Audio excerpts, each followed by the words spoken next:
manitos? Beleza? Me deem um okzinho aí se vocês estão me ouvindo, tá bom? Faz um joinha aí, só não vai fazer a minha, hein? Aí eu já cancelo você aqui, consigo cancelar você, hein? Tá bom.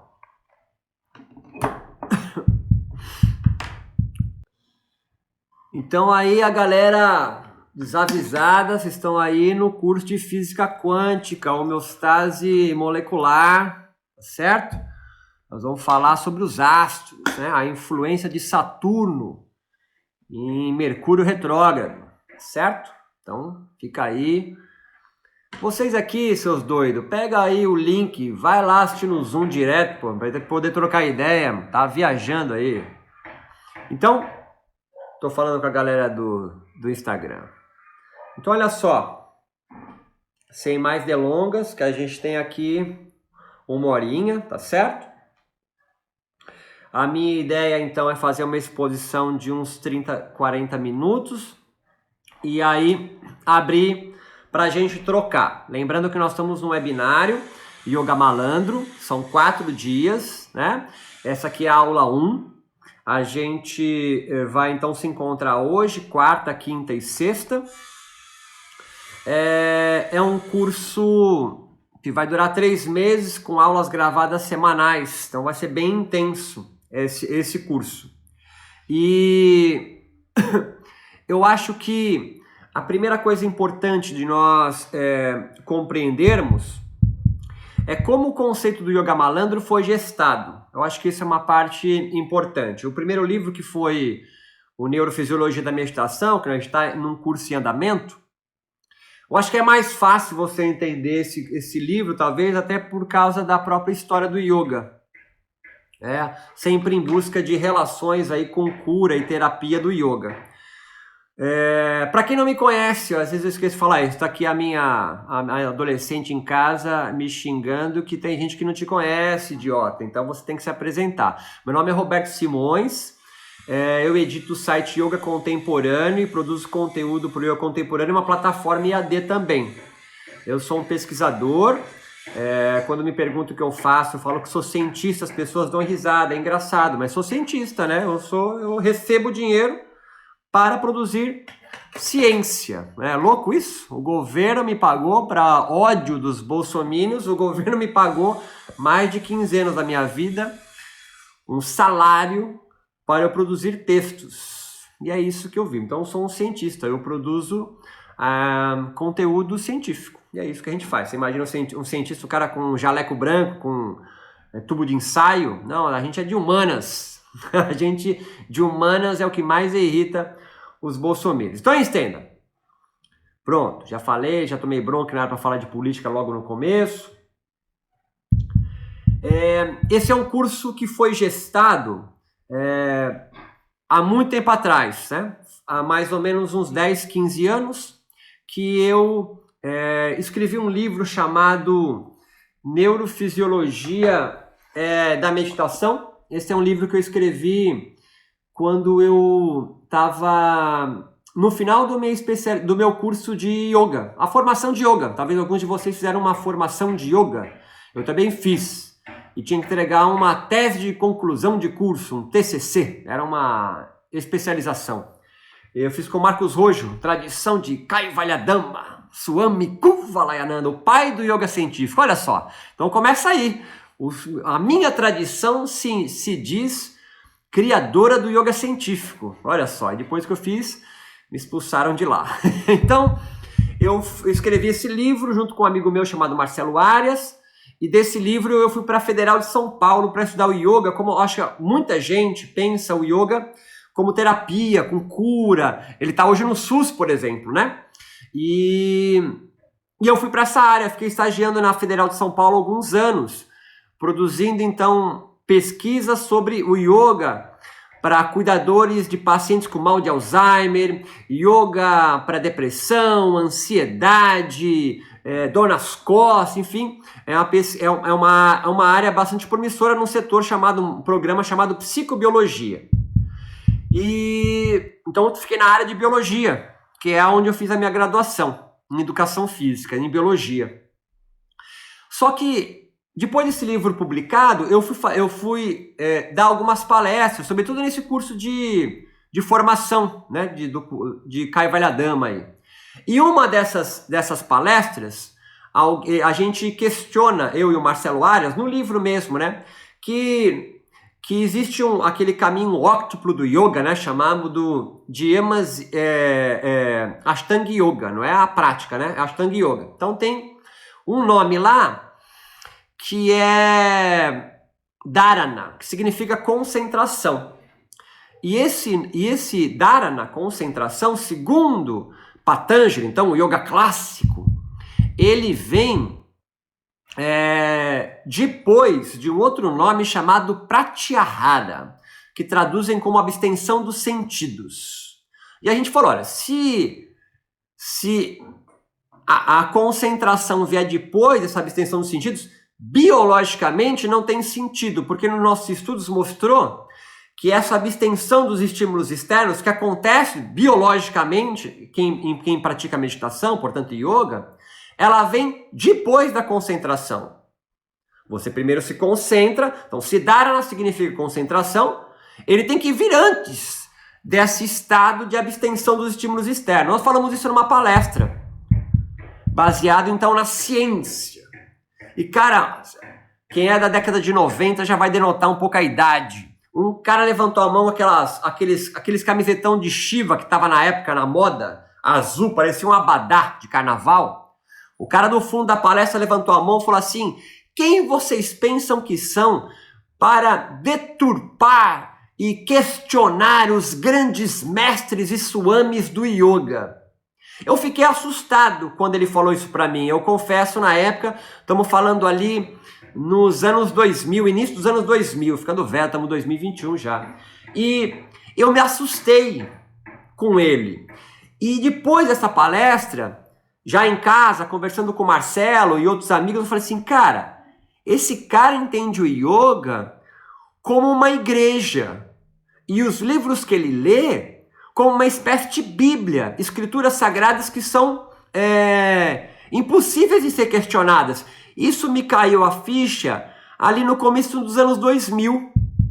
E foi desse rapaz, que eu não lembro, não sei nem quem é, ele estava tão bravo comigo, que eu saí da Federal, e saí de Biologia e fui para PUC, em Perdizes. Fui subir ali a Barra Funda, que eu sou de Santos, é uma desgraça, né? Pegar o Jabu, que era mais fácil ficar na Federal, que era mais perto. Eu tive que, quem é de São Paulo sabe, pega o Jabaquara, faz baldeação na Sé, da Sé tu tem que pegar para Barra Funda, que é a última estação, tiozão, tem que subir uma ladeira para chegar na PUC, porque lugar de rico não passa metrô, né? A PUC é no lugar de rico, não passa metrô.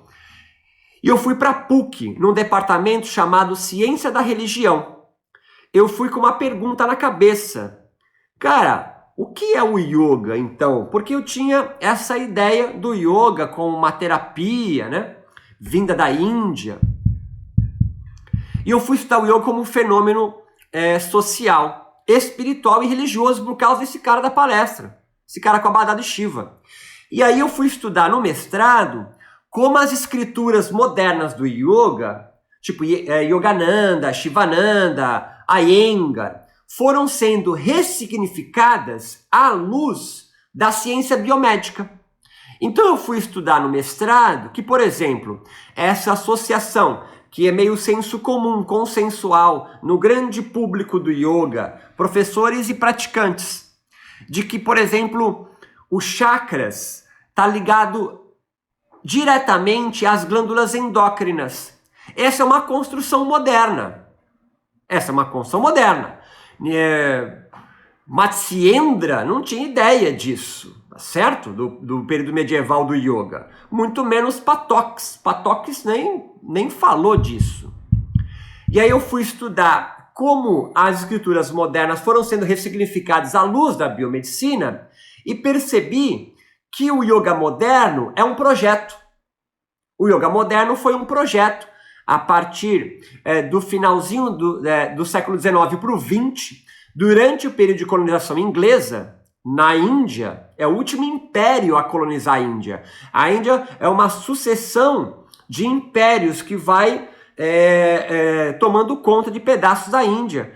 A Inglaterra é o último grande império a dominar a Índia. E ele, enfim, se eu estivesse dando uma aula para suecos, seria mais difícil entender como que é você ser colonizado. Mas para a gente brasileiro é mais tranquilo. Talvez tenha algum português aqui, eu tenho que me explicar mais o que é ser colônia de alguém. A Índia foi colônia da Inglaterra e, obviamente, eu fui começando a compreender no mestrado, ali nos anos 2008, como isso influenciou fortemente a um projeto nacionalista indiano de buscar sua independência. Nos livros de história da Índia, isso é chamado de Renascença Indiana. Há vários nomes que a gente no curso de formação nem ouve falar, que vai construindo um yoga, além de ser exportado para outras geografias de matriz não hinduísta, como Europa, Estados Unidos e nós latino-americanos, obviamente, que não entende nada. Então, Vivekananda é um dos primeiros caras a pensar em fazer uma releitura, uma ressignificação dos textos antigos do yoga, para que outros povos e culturas entendam do que eles estão falando. Então, você imagina você ser colonizado por ingleses que são protestantes. Protestante, tiozão, é tipo Silas Malafaia. Claro que é o lado negro da força protestante. Mas é o pastor evangélico. Nós somos colonizados por jesuítas. Mas o pastor evangélico, ele é um cara pragmático, ele é pautado na teologia da prosperidade, Calvino. É diferente de jesuítas, né? É a teologia da caridade. Tanto que você não encontra nenhum mendigo em escadaria da Igreja Universal. Você vai só encontrar mendigo na Praça da Sé, né? Na Igreja da Sé da sua cidade. Porque é um dever moral a um católico a dividir o que ele tem. Para um protestante, é a teologia da prosperidade, a teologia da correria, fazer por merecer, da meritocracia. Ela se coaduna muito bem com o sistema de castas indiano, certo? Quem tu acha que é a alta casta na Índia se juntou? A alta casta se junta com a alta casta. Então, os textos do yoga foram sendo reescritos por alta casta, brahmanes, ao lado da alta casta de quem coloniza, pastor evangélico. Tá entendendo o rolê, tiozão? Então, uma das modificações mais claras pra gente é que, por exemplo, o chakras está ligado às glândulas endócrinas. Que o nadi lua e nadi sol, lembra disso aí? Lua então esfria, sol então esquenta, virou sistema nervoso simpático e parasimpático. E aí vai.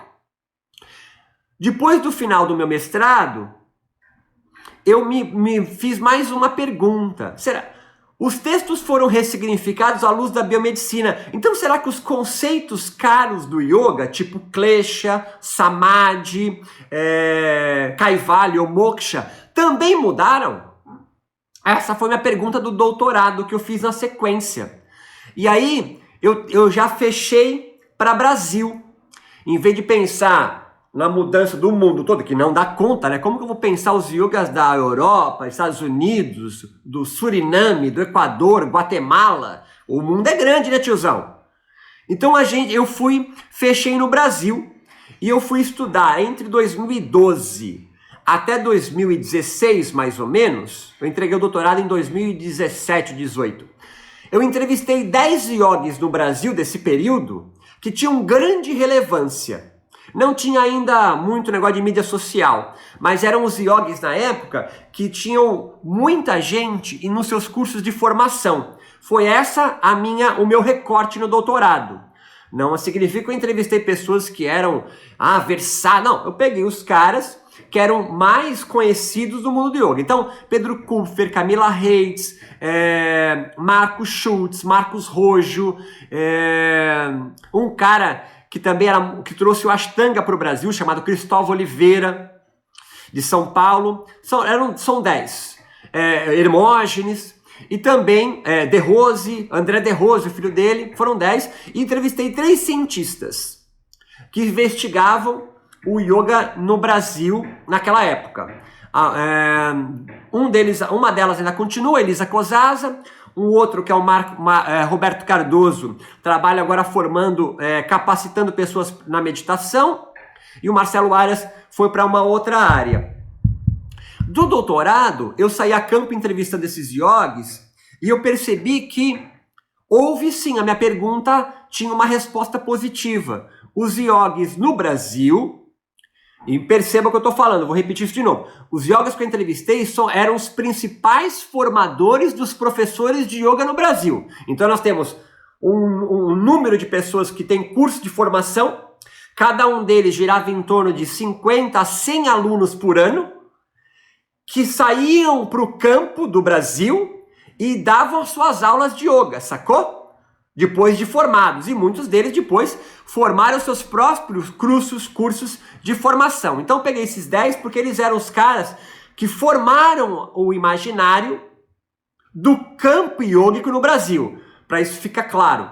E eu, nas entrevistas com ele, percebi que, por exemplo, os kleshas são os grandes obstáculos na escritura de Patanjali, por exemplo, né?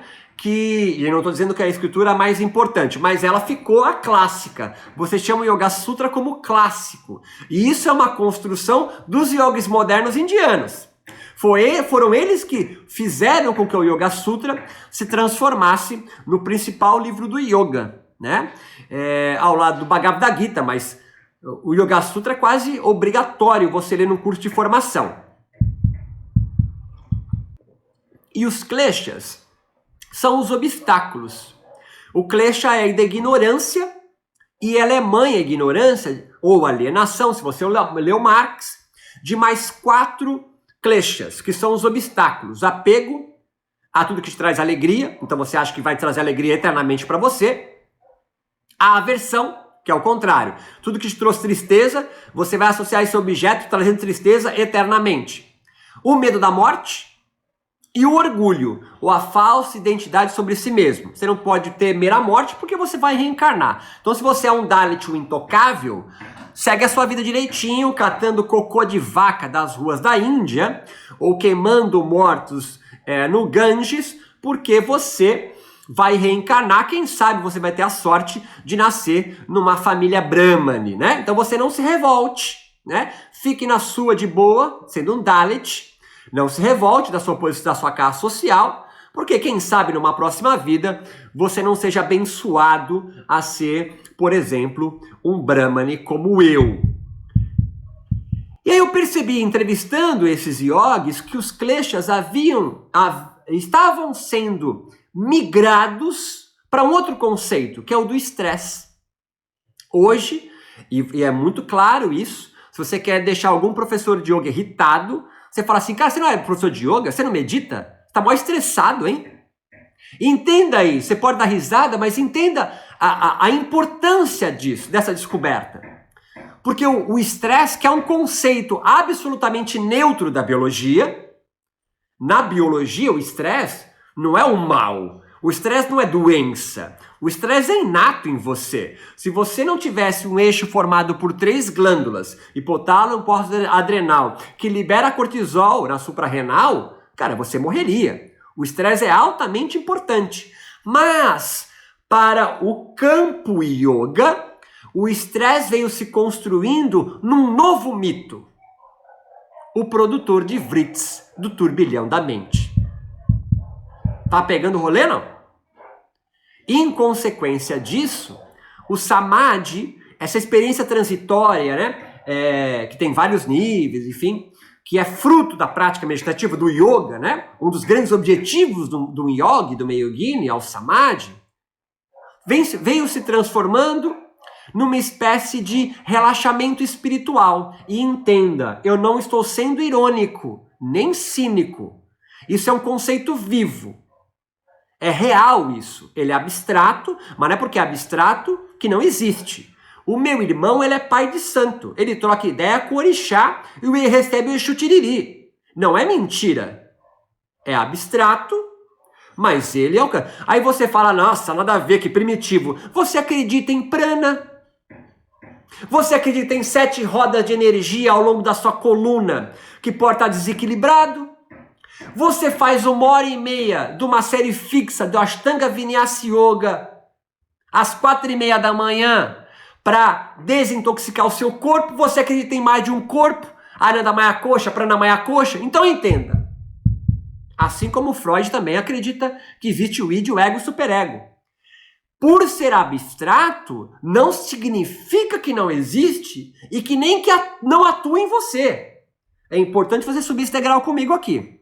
Então, quando você é formado no yoga, que demora mais ou menos 1 ano, agora tem curso mais rápido, mas o cara é mágico, né? De repente o cara aí tem uma força de Exu e consegue fazer isso mais rápido. Mas em mais ou menos é 1 ano o curso de formação de yoga. Você sai de 0 conhecimento de yoga e você sai cantando Gayatri. Você sai aprendendo rudimentos do sânscrito. É alguém introduzido na cultura católica que vai aprender latim para ler a Bíblia no original. Eu não estou sendo irônico. Eu estou só colocando você dentro do mesmo balaio, atuando num campo espiritual brasileiro. Então vem que eu vou subir mais um degrau. O yoga, chegando no Brasil, ele vai chegar num campo que outras instituições, mitos espirituais já existiam. Tá certo? Porque na América Latina, o único lugar que teve imigração hinduísta de indianos, porque essa é uma coisa interessante, porque assim, a gente fala, o yoga é indiano. Não, é tipo você falar que a capoeira é de... Todo brasileiro joga capoeira, não é assim. Indiano hinduísta, porque tem indiano muçulmano, indiano budista, indiano católico, indiano protestante. Isso é uma coisa que a gente tem que ficar esperto. É o Suriname. O Suriname é o único lugar na América Latina que tem templos hinduístas, que recebeu imigração indiana hinduísta. Então o Brasil, o Paraguai, a Guatemala, não tem nenhuma referência de que raios é chakra, kundalini, corpo sutil. Como é que o yoga então chega no Brasil? Via espiritismo kardecista, tiozão. Os espíritas kardecistas, ainda no século XIX, porque nesse período aí, a França é tipo os Estados Unidos hoje, que já tá perdendo, né? Porque se você não sabe falar inglês, vai aprender mandarim, porque quem vai mandar na bagaça daqui a pouco vai ser a China. Mas na época era a França. E o espiritismo kardecista vem chegando com força. E o espiritismo kardecista no Brasil fez uma preparação de terreno para que o yoga fizesse sentido. Então entenda que antes de brasileiro saber o que é Anandamaya Kosha, a vozinha benzedeira da rua já sabia, certo? Porque o espiritismo kardecista já sabia disso, já tinha dividido o corpo causal, corpo astral, o cordão de prata. Essas traduções já haviam chegado para cá. Enquanto nos Estados Unidos quem fez tradução foi a teosofia, no Brasil é o espiritismo kardecista. Então eu percebi que durante o doutorado, que, cara, era muito maior o campo de compreensão do yoga chegando no Brasil do que eu entendia. Eu entendia que, cara, veio imaculado para cá. Aí eu percebi que não, na Índia já havia sendo feito transformações do yoga, que eu chamo de linha de fuga.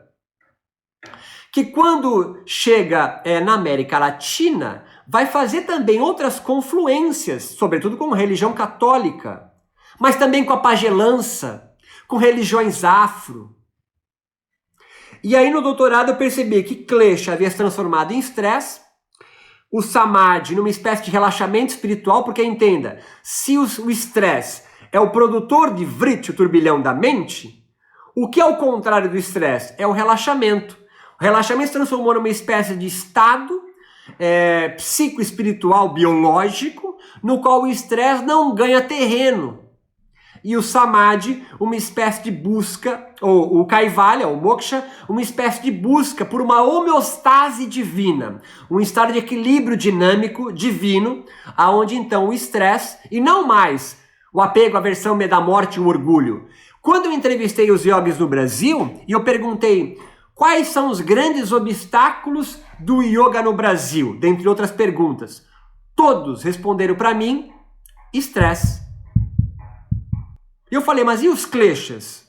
Ah, mas é que o estresse é o sintoma físico dos kleshas. Entende o que eu estou falando, não? Começa a ocorrer modificações conceituais, há um novo abstrato, uma nova subjetividade construindo no terreno brasileiro. E é o que eu fiz no meu pós-doutorado, eu fui estudar a origem do yoga chegando na América Latina. E eu vou encontrar 5 personagens, que eu vou descrever rapidamente aqui, um deles que eu achei muito interessante, chamado Léo Costé. Léo Costé, cara, é um francês, filho de um cara tipo grão-duque da maçonaria, só que de uma ordem esotérica chamada martinismo. Os martinistas acreditavam, ou acreditam, que na América Latina, vem comigo nesse rolê, uma nova raça humana iria surgir. Acorda, tô falando, não é história, ontem foi isso, tá certo? Eu tô falando de 1940. Porque Léo Costé é um cara que sai do Uruguai, vem com um jipe, um trailer, subindo o Brasil, para em Resende, na Serra da Mantiqueira, divisa de São Paulo com o Rio, e monta uma igreja, chamada Igreja Expectante, que tinha um mosteiro essênio, e um ashra yoga. Falou, nossa, isso aí parece filme do Tarantino. Mas aconteceu. É por meio do Léo Costé, que acreditava que uma nova raça iria vir habitar o mundo a partir da América Latina, na Serra da Mantiqueira, no qual ele era uma espécie de Adão dessa nova raça, que começa a disseminar o yoga no Brasil.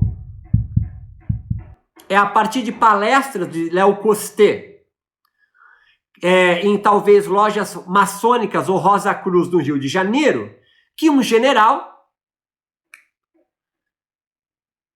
em momento histórico em que está Getúlio preparando para o golpe de 64, entenda o contexto do Brasil, chamado Caio Miranda, conhece o yoga e vai escrever o primeiro livro sobre yoga no Brasil. E outro membro do exército, chamado professor Hermógenes, também vai disseminar o yoga, muito influenciado pela terapeutização que o Léo Costé faz. É ele que ensina essas aproximações do yoga com terapias espirituais. Então entenda que o yoga no Brasil nunca veio imaculado, certo? Nem na Índia. E esse é um degrau que eu quero subir com vocês, um pequeno parênteses que eu quero abrir. Você agora pode estar se perguntando, porra, mas aí então é só uma questão de nós resgatarmos a tradição perdida do yoga, em contato com latino-americanos, vira-latas, né? Yogis caramelos, tá ligado caramelo? Cachorro caramelo? Não! Porque se você for pensar na história do yoga, há um período antigo do yoga antes de Patanjali. Patanjali, o cara escreveu Yoga Sutra. Um Brahmane, provavelmente. Um cara que sabia escrever naquela época, no século II a.C. na Índia, provavelmente é um cara de uma casta elevada, tá certo? Não era um intocável nem um pária. Só que antes de Patox, o yoga ele era altamente plural. Existiam sociedades matriarcais no que hoje nós chamamos de Índia, ou Paquistão, Irã, sei lá. Que vai ser sistematizado numa única forma de ver por Patanjali. Então, os diversos yogas que existiam, provavelmente mágico, ligado à feitiçaria, ou que nós chamamos de xamanismo hoje, que não é o nome correto, entre aspas, foi sistematizado numa única versão de ver que se transformou num darshana, um ponto de vista da religião bramânica. Ah, não entendi. Cara, é tipo Calvino e Lutero lendo a Bíblia e faz a versão dele, que é protestante. É outra teologia. Calvino e Lutero não se sentariam na mesa com São Francisco de Assis. Tá entendendo? Lutero olharia para São Francisco de Assis de roupa Ruth, morando numa caverna, sandália de dedo. Fala, nossa, meu, Deus não tá tocando a vida dele. Tá entendendo, não? Patanjali é um cara que dá um olhar de alta casta para diversos yogas que já existiam. Ah, o que você quer dizer com isso? Eu quero dizer que o yoga é impossível você achar uma raiz dele. Porque a versão que Patanjali deu é uma versão masculina, patriarcal, misógina. Ah, então é o Tantra. Então o Tantra é um nome gigante para talvez diversas formas de pensar o yoga antes de Patox. Não dá para identificar qual é. Não tem o Tantra. Tem Tantras. 1000 anos depois, no período medieval da Índia, vai surgir um cara que é budista. O budismo está ali no século II também, junto com Patox. E o budismo... vem comigo, budismo, porque às vezes você não se ligou no que eu estou falando. É tão óbvio que você não se ligou. Siddhartha Gautama é um hinduísta da casta dos guerreiros, príncipe, que pratica yoga. Vem comigo. Medita. E tem uma sacada, o yoga chama de Viveka, por causa do estado de Samadhi. E a sacada dele é o seguinte, tiozão, é o seguinte, Deus não tem nada a ver. E não é o pleno, o mundo é vazio. É tipo Jesus, que é um judeu, que tem uma sacada. O judaísmo não curte a sacada do JC e mata ele, tio. Buda, Siddhartha Gautama, é um hinduísta, ou bramânico, sei lá, que pratica yoga, que tem uma sacada que o hinduísmo não curte. E ele é expulso da Índia. Ele vai prosperar na China, Sri Lanka, Tibete, ele vai vazar. 1000 anos depois de Patox, século X, vai surgir um tipo de yoga das mãos de um budista, Matsyendra, que vai escrever Hatha Yoga Pradipika. E da mesma linhagem, da mesma tradição, o Gheranda Samhita, Shiva Samhita, textos que são influenciados pelo Tantra, Ayurveda, pela alquimia islâmica, pelo budismo, obviamente, e vai construir uma nova perspectiva do yoga. Mas o hinduísmo, como é religião dominante na Índia, transforma o Hatha Yoga no quê? Você aprendeu isso. O Hatha prepara para o Raja. O que é Raja? Vocês que fez um curso de sânscrito. Real, realeza, nobre, high society, tiozão. O que você quer dizer com isso, Beto? Eu quero dizer aqui, agora, que o yoga sempre foi linha de fuga. Sempre foi plural, sempre foi múltiplo, e que não dá para achar uma raiz. Quando o yoga chega então em terras latino-americanas, o que vai acontecer? A mesma coisa. Hibridizações, cruzamentos. Isso não é deturpação, porque se for deturpação, Patanjali é o primeiro cara que deturpou. Matsyendra deturpou. Matsyendra pegou, ele é um budista, a religião que hinduísta odeia. Por quê? Porque o budismo critica o sistema de castas.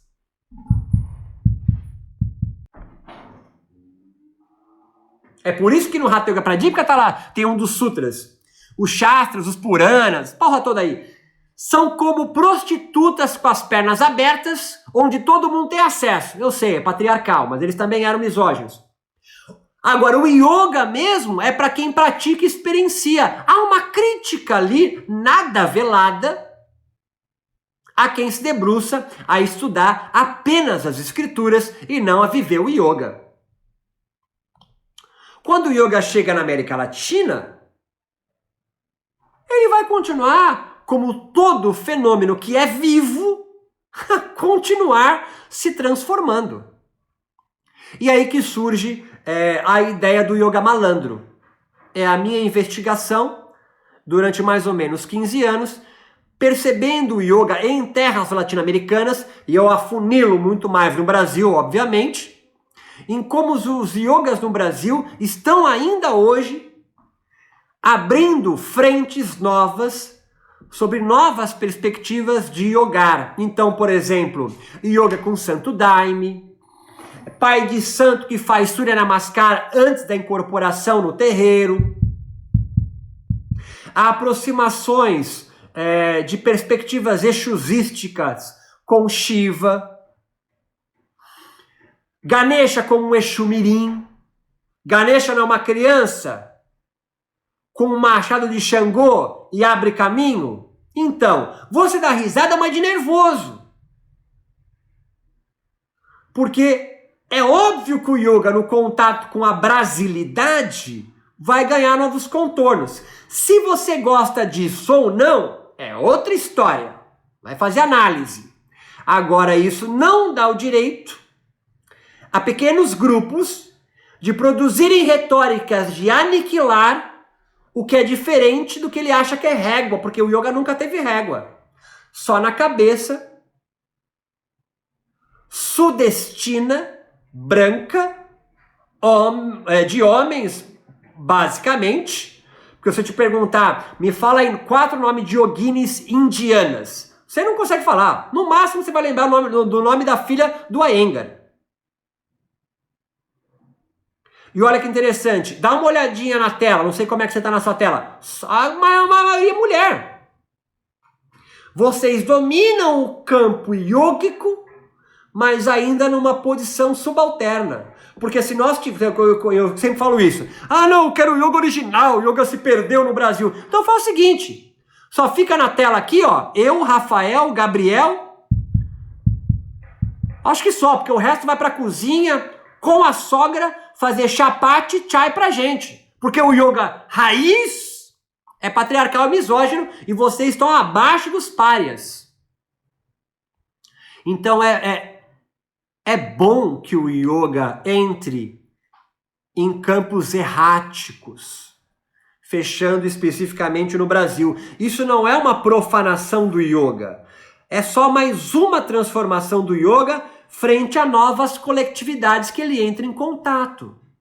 Contato com a periferia do Duque de Caxias, contato com uma psicóloga que vai criar um outro tipo de yoga, o yoga de um asana só, contato com um fardado do Daime, contato com pais de santos. Se você for num terreiro de Umbanda ou de Candomblé, não é incomum você encontrar alguém incorporado, um Exu, um preto velho, um caboclo, dizendo para você, Nina Lorenzetti, que seu chakra coronário está desalinhado. E ele vai dar uma baforada de você de charuto, se for preto velho, para alinhar teu chakra.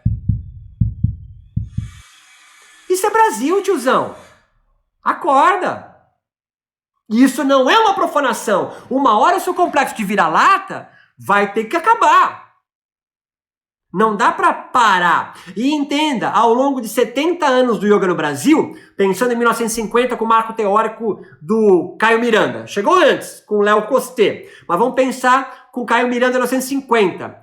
2021 são 70 anos de um projeto que embranquece o yoga e é sobremaneira sudestino. Não, é difícil encontrar um yoga em Macapá, Roraima, ou mesmo no Nordeste. Você encontra, mas são em geral alguém formado no Sul. Tá na hora do yoga ganhar novos aspectos. Isso não é diminuir o yoga, isso é fazê-lo construindo sentido para a coletividade brasileira.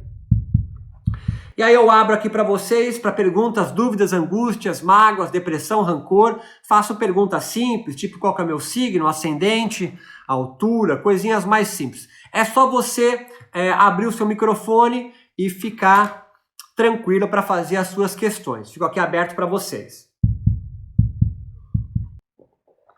Bom dia, Roberto. Bom dia a todo mundo que está aqui. Bom dia. Eu tenho uma pergunta, assim, eu acompanho o conteúdo que você produz há algum tempo, né? Esse conteúdo gratuito que você disponibiliza, e eu nunca ouvi você falar sobre o Kundalini Yoga no Brasil, né? E aí eu tenho um pouco de dúvida com relação onde que ele entra dentro desses seus estudos, né, de abrasileiração ou de abrasileiramento do yoga. Eu fiz formação em Kundalini Yoga, né, e o ano passado a gente descobriu, veio a público, né, várias denúncias com relação ao Yogi Bhajan, que é o cara que trouxe da Índia esse conhecimento para a América, para os Estados Unidos, enfim. E a partir daí, assim, a comunidade do Kundalini Yoga ficou meio formiga dispersa, assim, sabe? Como se tivesse dado uma paulada no formigueiro, então ficou meio atônita, cada um indo para um caminho. E agora, com esse conteúdo que você vem compartilhando do Yoga Malandro, as coisas para mim parece que começam a se reorganizarem dentro de mim com relação ao yoga. Dessa desvinculação das igrejinhas iógicas, né? Então eu queria saber se você tem nos seus estudos alguma análise dessa vinda do Kundalini Yoga para o Brasil e de como é que isso se estruturou aqui, né? Muito bom. Eu tenho um texto sobre isso, porque o Kundalini Yoga é uma junção do Sikhismo, que é uma religião, com o Yoga. Tanto que os nomes de todos os bababados do Kundalini acaba com Singh, que é uma terminação que referência à religião Sikh. Então eu tenho um texto que fala sobre a chegada do Sikhismo no Brasil, e eles foram muito espertos, porque em vez de chegar com o nome Sikhismo, que ninguém conhece, eles chegam com o nome de Kundalini Yoga, que já tem um terreno para eles prosperarem aqui. É mais uma religião chegando no Brasil, simplesmente isso. É mais uma igreja disputando no campo que a religião católica ganha de disparada. E é por isso que o yoga, e mesmo o Kundalini Yoga, não se diz que é uma nova religião.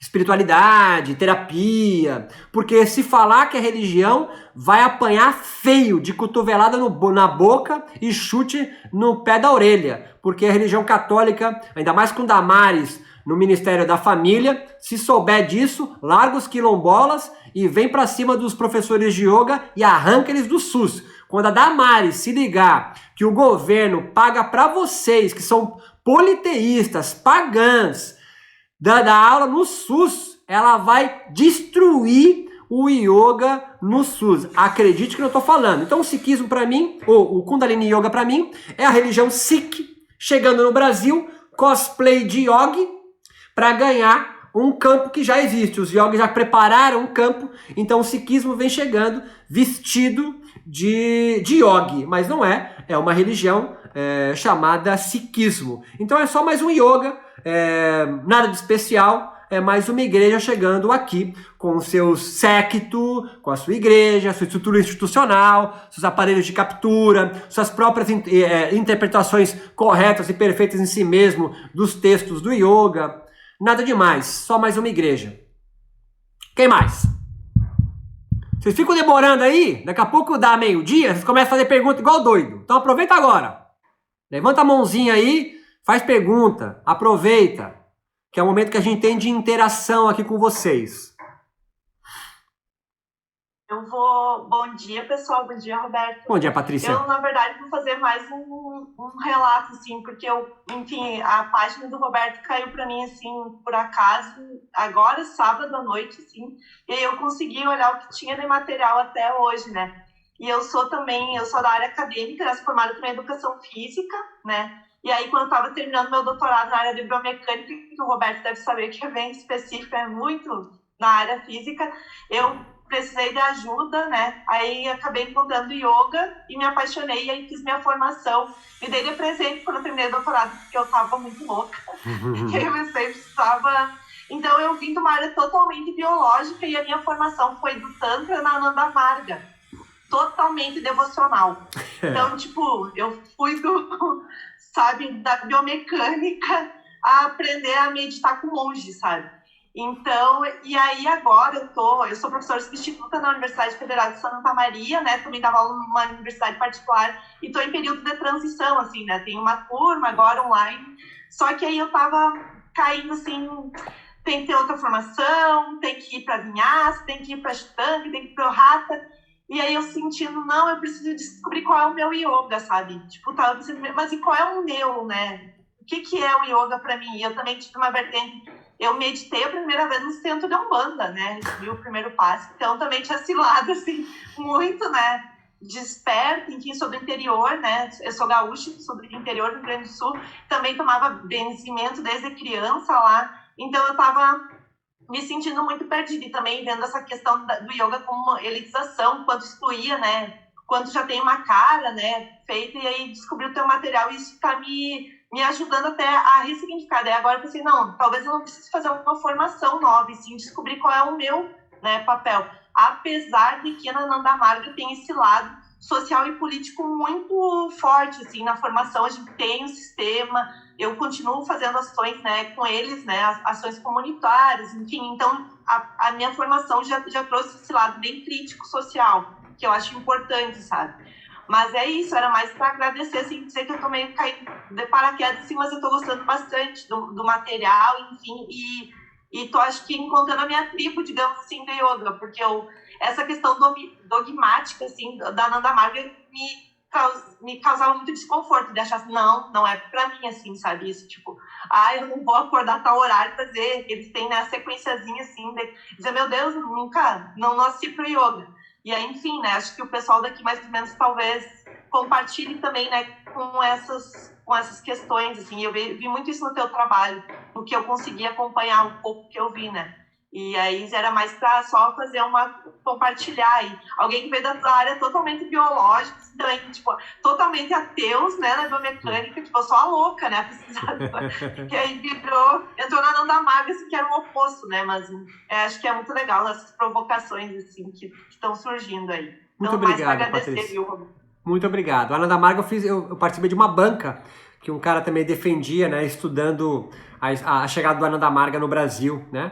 É uma instituição, né, religiosa com bastante traços do Tantra, de um indiano bastante atuante politicamente, como você mesmo colocou, e vem ganhando bastante espaço no campo do Brasil, né?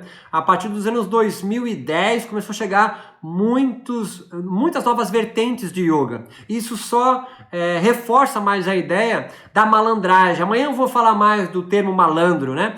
A malandragem não é negativo, né? É a ginga, é o drible, dizer que vai de um jeito e vai do outro. Essa é a ideia do Sikh. O Sikh é malandro. O sikhismo é malandro. Ele não se coloca o nome sikhista, né? Coloca o nome de Kundalini Yoga e vai ganhando um campo em outras sociedades e coletividades que nunca ouviu falar de sikhismo, mas todos os símbolos Sikh, os turbantes, a estética Sikh vai chegando com Kundalini, assim como o da Ananda Marga também. Diga, Silvia. E aí, tudo bom? Beleza? Não, então, eu também fiz, a minha primeira formação foi na Ananda Marga, eu também fiquei assim, tipo a Patrícia, assim, ai meu Deus, e agora? Mas eu cheguei a acordar às 2 da manhã para às 3 estar de banho tomado e às 4 começar a meditar, fiz isso durante algum tempo. Muito bom. Mas enfim, desde que eu tô ouvindo os podcasts, acho que a primeira coisa que eu ouvi tua foi... Você leu, né, sua tese toda no podcast? Eu ouvia, eu estava me preparando para ir para a Índia, eu ouvia enquanto limpava a casa, enquanto fazia comida, enfim, fazendo um monte de coisa. Então fiquei captei algumas coisas, mas não tudo.